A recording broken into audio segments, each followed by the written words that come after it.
ഇനി IPL വിശേഷങ്ങളിലേക്കാണ്. IPL-ൽ ഡൽഹിക്കെതിരെ ഗുജറാത്തിന് തകർപ്പൻ ജയം. 7 വിക്കറ്റിനാണ് ഡൽഹിയെ പരാജയപ്പെടുത്തിയത്. 97 റൺസ് എടുത്ത ജോസ് ബട്ട്ലറാണ് ഗുജറാത്തിന്റെ വിജയശില്പി. ഡൽഹി ഉയർത്തിയ 204 റൺസ് വിജയലക്ഷ്യം ഗുജറാത്ത് 4 പന്ത് ബാക്കി നിൽക്കെ മറികടന്നു.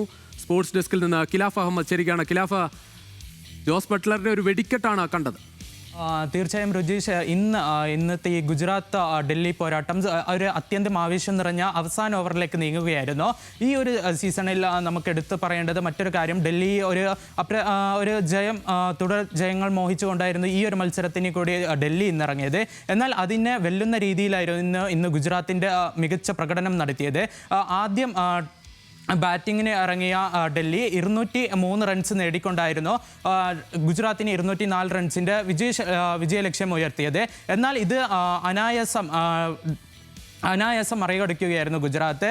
ജോസ് ബട്ട്ലറിൻ്റെ 97 റൺസ് മികവ് ആണ് 97 റൺസാണ് ഗുജറാത്തിന് നിർണായകമായത്. 54 പന്തിൽ നിന്നായിരുന്നു ജോസ് ബട്ട്ലറിൻ്റെ മികച്ച പ്രകടനം. കൂടാതെ അവസാന ഓവറുകളിൽ 2 ബൗണ്ടറികളിൽ നേടി രാഹുൽ തിവാട്ടിയാണ് ഗുജറാത്തിൻ്റെ വിജയ റൺസ് നേടിയത്. കൂടാതെ അടുത്ത രണ്ടാം മത്സരത്തിലേക്ക് പോവുകയാണെങ്കിൽ അവിടെ സഞ്ജു സാംസൺ ഇന്ന് കളിക്കുന്നില്ല എന്നൊരു പ്രത്യേകത കൂടിയുണ്ട്.